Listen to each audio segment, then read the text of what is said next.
Spanish Foreign Legion likes to make its presence felt, whether on the battlefield or the parade ground.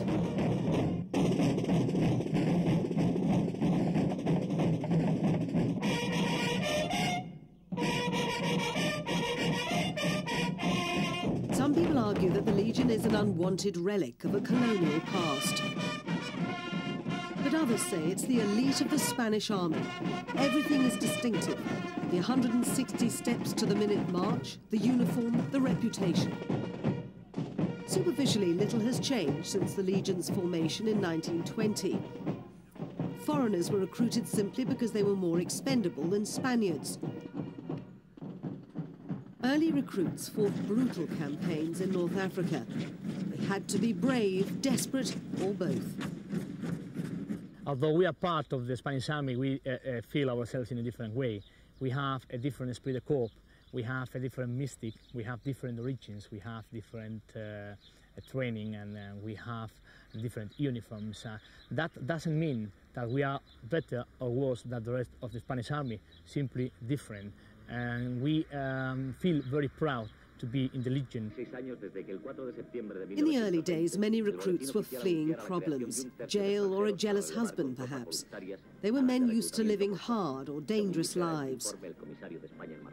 The Legion's founder, Lieutenant Colonel José Millán Astray, asked few questions but demanded discipline. With his deputy Francisco Franco, he created a regiment that held Spanish possessions in Africa. Initially, Legionnaires were recruited from more than 30 countries. They soon became Spain's toughest fighting force. Battle standards were high. Punishment for disobedience or cowardice was swift and hard. Given the variety of backgrounds, many early Legionnaires lived and died according to their own creed of honor. Millán Astray fought in the Spanish colony of the Philippines as a young lieutenant and learned something of guerrilla warfare. Later, as a staff officer back home, he knew of the trouble in the North African enclaves of Ceuta and Melilla.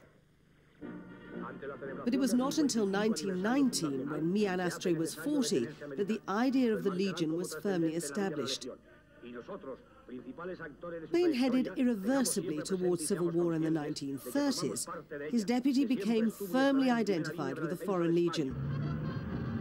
Civilians came to know more about its exploits under the leadership of General Franco, who used his North African forces to great effect during the Civil War. But the Legionnaires themselves still revered their founder Millán Astray. Many looked up to him as a savior, providing a place where outcasts could seek redemption if they complied with a samurai-like code of honor. Franco's impact was greater on Spain as a whole. Today, the Legion has earned great respect in Spain, which it tries to put to good uses. Its reputation for physical fitness and discipline is put to the test, influencing civilians. These cyclists are about to embark on a grueling 24-hour race intended to raise money for a campaign against drug abuse. The Legionnaires have a base nearby, and although many take part in such competitions, they're usually just as happy to organise them. The Legion stopped taking recruits from abroad in 1986. Now it concentrates on becoming an elite Spanish unit, swapping ideas with European counterparts. They have an almost cult status. People hold them in awe because they're viewed as being very much an elite unit whose professional standards are that little bit higher than the rest of the Spanish army. But perhaps in the same way that the British view the Paras or the Marines. It's that kind of relationship. And when I mention to any of the locals who are cutting my hair or whatever, then I'm on attachment with the Legion. It's la Legion, as if I'm crazy too. Since the professionalizing of the Spanish army, then they stopped the recruiting of the foreigners, which was the base of this Foreign Legion. Comparing the Legion's current activities with its more militant past, some veterans believe the Legionnaires' role is far less interesting and satisfactory.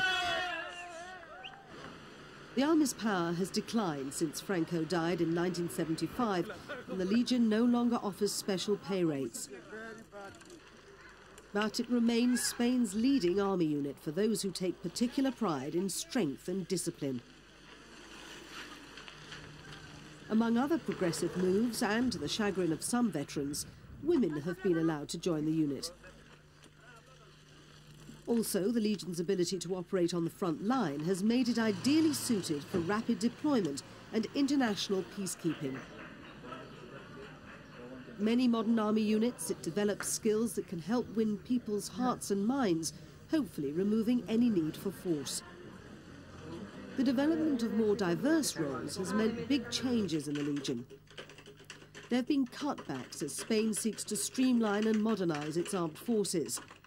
Further changes are predicted. In the last decade or so, as Spain has tried to professionalize all of its forces, it's also reduced the numbers of the army, so that could be a factor for change for the future. Yet the Legion retains a romantic appeal. It has a style all its own that attracts plenty of Spanish volunteers, many from well-educated backgrounds. Peacekeeping has brought it into greater contact with other armies. Here, a German general is being honoured for a joint peacekeeping operation. The Legionnaires' songs still refer to themselves as Death's Lover and praise the unit's bonhomie and esprit de corps. But it's television news coverage that's made them modern heroes. Their international peacekeeping duties have boosted their reputation and that of Spain generally. Most of these soldiers have never seen action, but at home they're seen as part of Spain's resurgence on the world stage.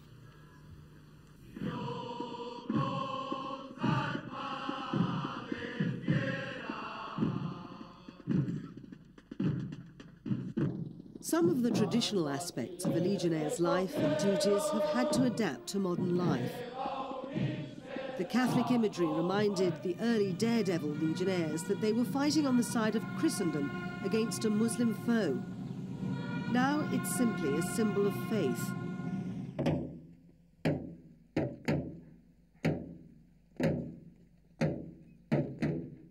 The Legion has become a force for good in parts of the world where violence remains a way of life. Right now, as a part of the Rapid Reaction Force, the Legion is the spearhead of the Spanish Army, and we have been the first elements of the Spanish Army to be deployed in operations in Bosnia-Herzegovina, Albania, and in Kosovo, where we have just come back from a very successful tour. Some idiosyncrasies persist.